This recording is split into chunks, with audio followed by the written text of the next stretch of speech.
देखिए अब देखते हैं संविधान की विशेषताएं, भारतीय संविधान की विशेषताएं।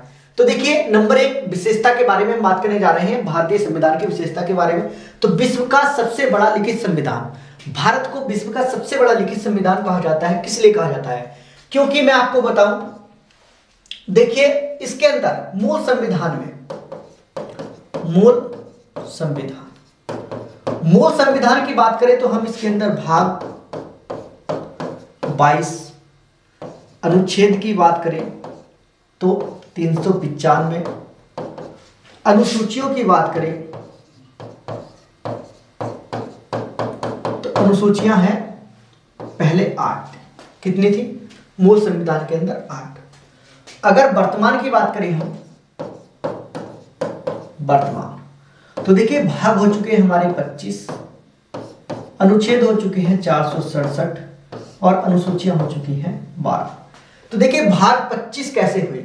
जैसे कि हमने 42वां संविधान संशोधन के तहत भाग 4 कै जोड़ा। क्या जोड़ा? भाग 4 कै।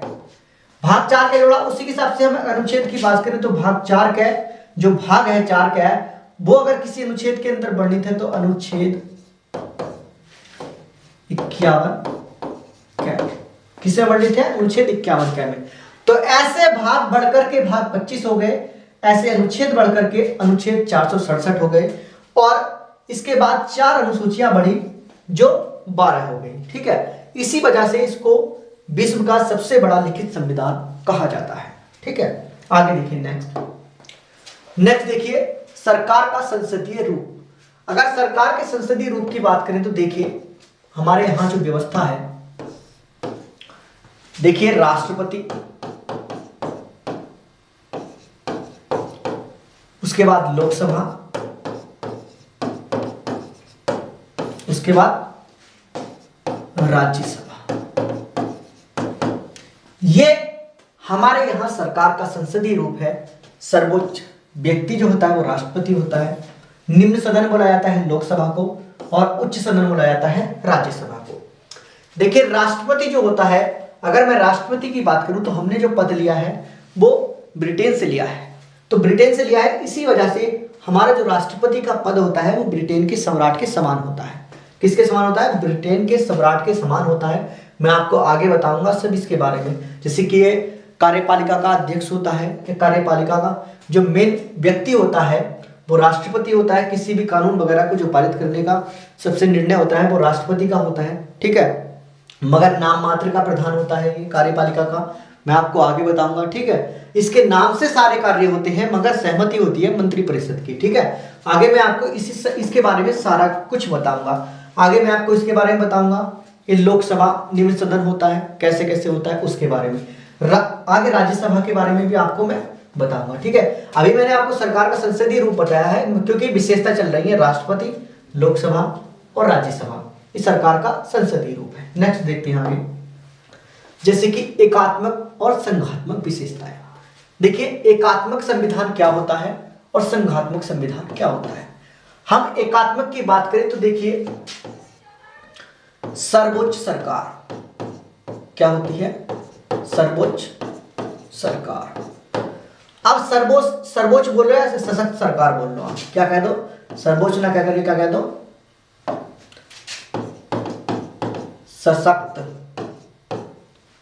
सशक्त सरकार। अब सशक्त सरकार कौन सी?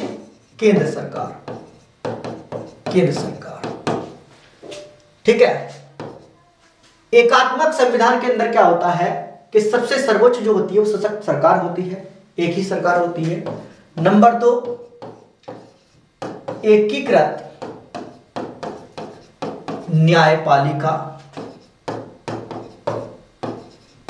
जिसको बोला जाता है सुप्रीम कोर्ट। क्या बोला जाता है? Supreme court. आगे देखिए नंबर 3, एकल नागरिकता, मतलब केंद्र की नागरिकता। आगे देखिए नंबर 4, अखिल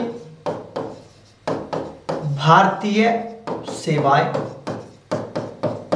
अखिल भारतीय सेवाएं जैसे कि आईएएस, पीसीएस वगैरह, सॉरी आईएएस, आईपीएस वगैरह जो होती है, सभी कौन सी सेवाएं होती है? ये अखिल भारतीय सेवाएं, सभी जो आईएएस, आईपीएस, आईएफएस जो होते हैं सभी कौन से होती है, अखिल भारतीय सेवाओं के अंतर्गत आते हैं। ठीक है, नंबर 5,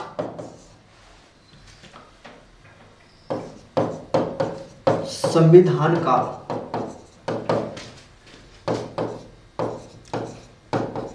लचीलापन। ठीक है, ये सभी क्या होती हैं, ये एकात्मक संविधान की विशेषताएं होती हैं। सशक्त सरकार मतलब केंद्र सरकार, एकीकृत न्यायपालिका मतलब सुप्रीम कोर्ट, एकल नागरिकता, केंद्र की नागरिकता, अखिल भारतीय सेवाएं। ठीक है, संविधान का लचीलापन, ये सभी किसकी विशेषताएं होती हैं, एकात्मक संविधान की। देखिए अब संघात्मक के बारे में बात कर लेते हैं। देखिए संघात्मक में क्या होता है, नंबर 1, शक्तियों का बंटवारा।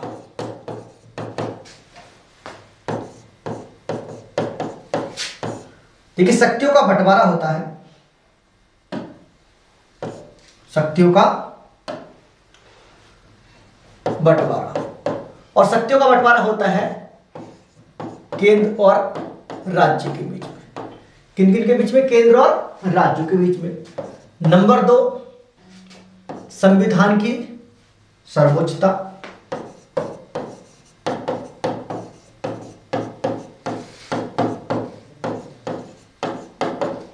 नंबर 3, स्वतंत्र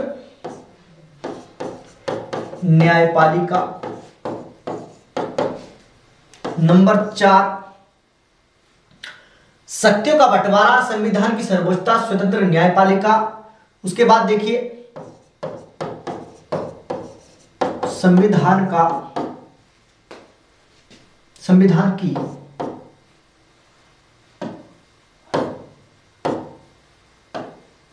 संविधान की कठोरता।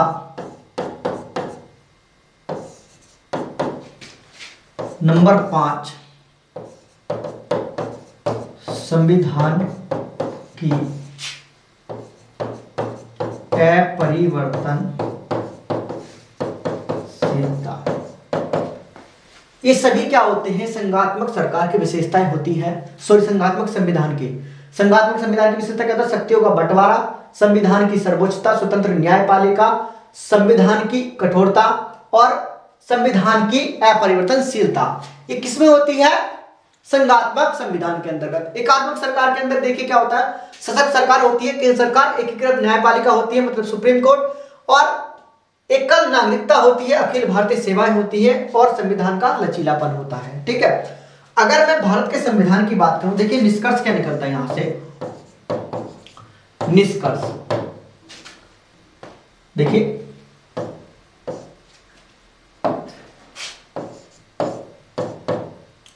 देखिए निष्कर्ष क्या निकल के आता है,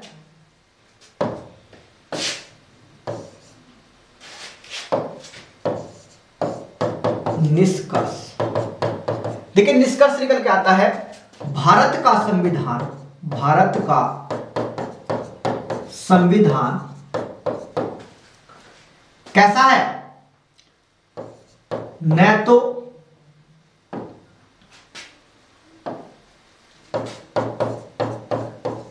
एकात्मक है और न ही संघात्मक है। कैसा है, दोनों का मिश्रण है, दोनों का मिश्रण है।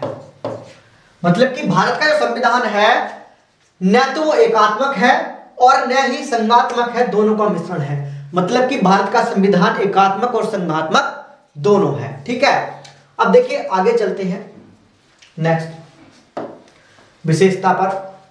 देखिए कठोरता व लचीलापन, संविधान का कठोर व लचीलापन होना देखते हैं। कठोर का मतलब होता है अनम्य, और लचीले का मतलब होता है नम्य। अब देखिए इसका मतलब क्या होता है, लिखिए जिस संविधान में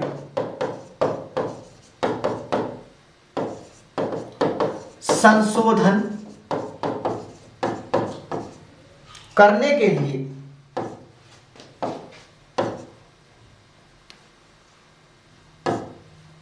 जिस संविधान में संशोधन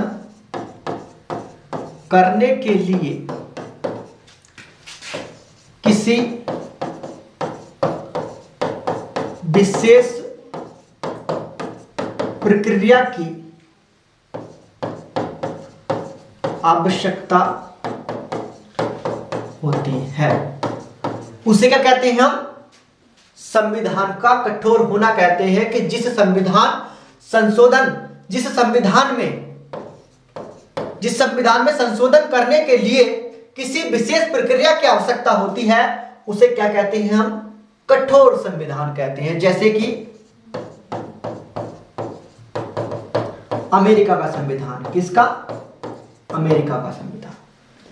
अमेरिका का संविधान क्या है? कठोर संविधान है, जिसके अंतर्गत परिवर्तन करने के लिए विशेष प्रावधानों की आवश्यकता पड़ती है। ठीक है, आगे देखिए, विशेष प्रक्रिया की आवश्यकता होती है वहां पर। देखिए, नम्य लिखिए, जिस संविधान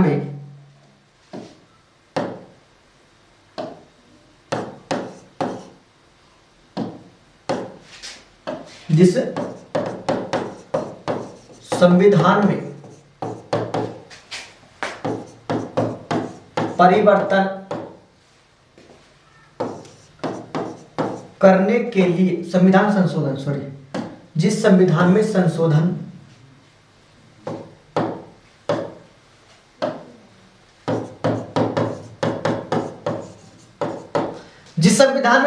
करने के लिए किसी विशेष प्रक्रिया की आवश्यकता नहीं होती है, उसे क्या कहते हैं? लचीला संविधान कहते हैं। ठीक है, उसे क्या कहते हैं? लचीला संविधान। अब देखिए, भारत के संविधान की हम बात करें तो भारत का संविधान, ठीक है, भारत का संविधान मतलब निष्कर्ष क्या निकलता है? निष्कर्ष देखिए, निष्कर्ष क्या निकलता है? निष्कर्ष निकलता है कि भारत का संविधान कठोर व लचीला दोनों है। कैसा है हमारे भारत का संविधान? कठोर व लचीला दोनों। अब देखिए क्यों है? क्योंकि कुछ ही संविधान संशोधन ऐसे हैं जिनमें परिवर्तन करने के लिए किसी विशेष प्रक्रिया की आवश्यकता होती है, वरना सभी जो संशोधन होते हैं वो सामान्य प्रक्रिया के द्वारा हो जाते हैं हमारे संविधान के अंतर्गत। आगे देखिए मूल अधिकार। अगर मूल अधिकारों की बात करें हम, भाग 3 में है।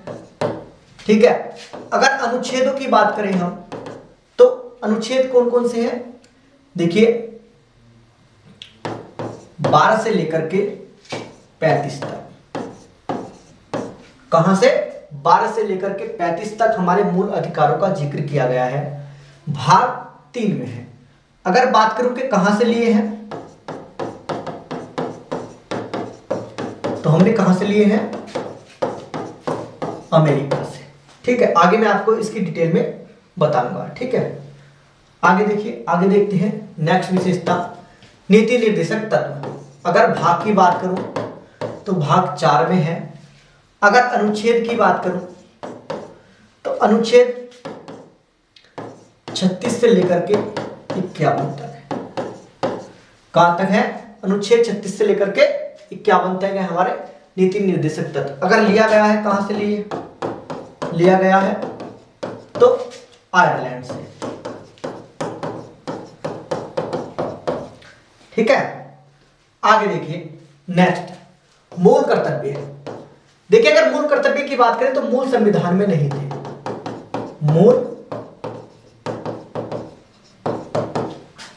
मूल संविधान में नहीं थे। मूल कर्तव्य जो है वो मूल संविधान के अंदर नहीं थे और जोड़े गए थे कब? जोड़ा था कब? 42वां संविधान संशोधन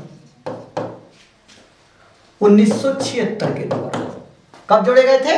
42वां संविधान संशोधन 1976 के तहत जोड़े गए थे हमारे मूल कर्तव्य। और किसकी सिफारिश पर जोड़े गए थे?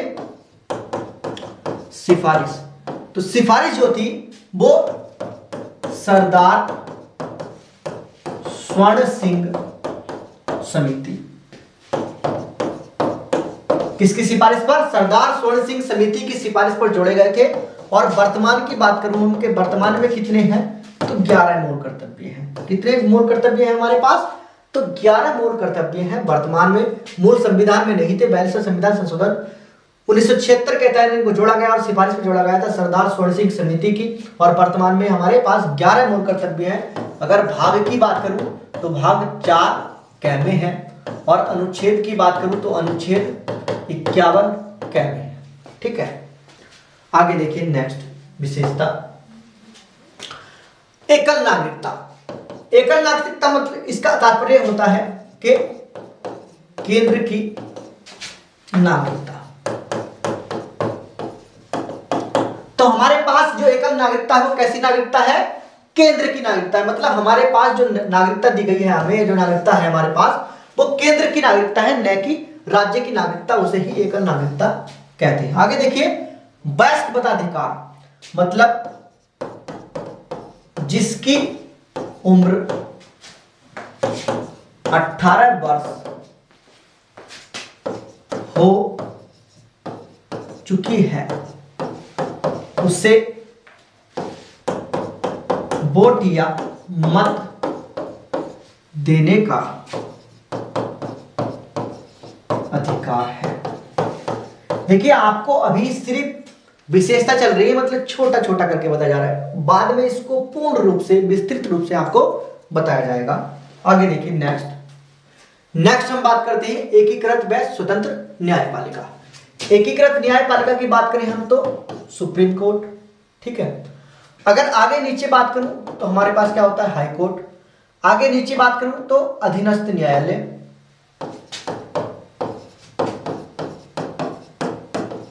मतलब कि डिस्ट्रिक्ट कोर्ट। उसके बाद नीचे बात करूं, सॉरी,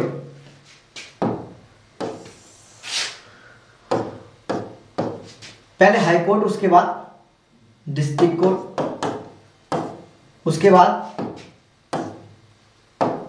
अधीनस्थ न्यायालय।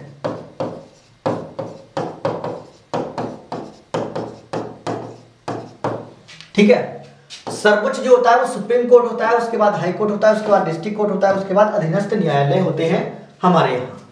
ठीक है, देखिए अगर स्वतंत्र न्यायपालिका की बात करूं मैं, स्वतंत्र न्यायपालिका क्या होती है? तो केंद्र व राज्यों के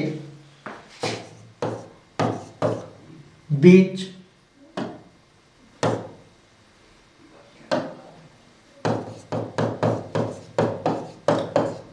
होने वाले विवाद का निपटारा कौन करता है भाई? Supreme court. सुप्रीम कोर्ट करता है। यह स्वतंत्र न्यायपालिका का तात्पर्य है। तो देखिए हमारे पास न्यायालय का सर्वोच्च होता है सुप्रीम कोर्ट, उसके बाद हाई कोर्ट, उसके बाद डिस्ट्रिक्ट कोर्ट, उसके बाद अधीनस्थ न्यायालय।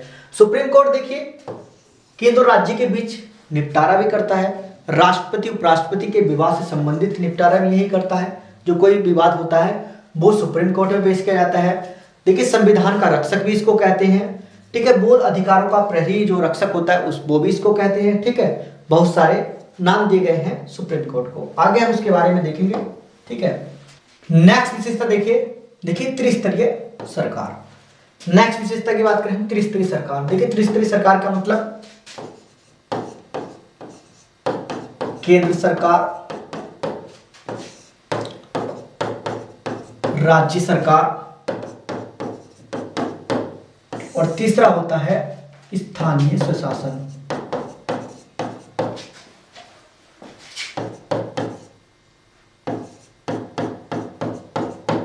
ठीक है, देखिए स्थानीय स्वशासन में क्या आता है? एक तो आता है पंचायत राज, दूसरा नगर पालिका और तीसरा आता है सहकारिता। तो क्या क्या आता है? केंद्र सरकार, राज्य सरकार, स्थानीय स्वशासन के अंतर्गत आता है पंचायत राज, नगर पालिका और सहकारिता। ठीक है, ये हमारे संविधान की विशेषताएं थी जो समाप्त हो